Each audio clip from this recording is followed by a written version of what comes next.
Calvary കുന്നിൽ നാഥൻ യാഗമായി മാറി.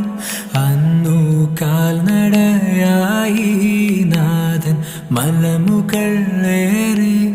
അന്നു ജീവനേകുവാനായെന്തു പാടുപെട്ടു നീ.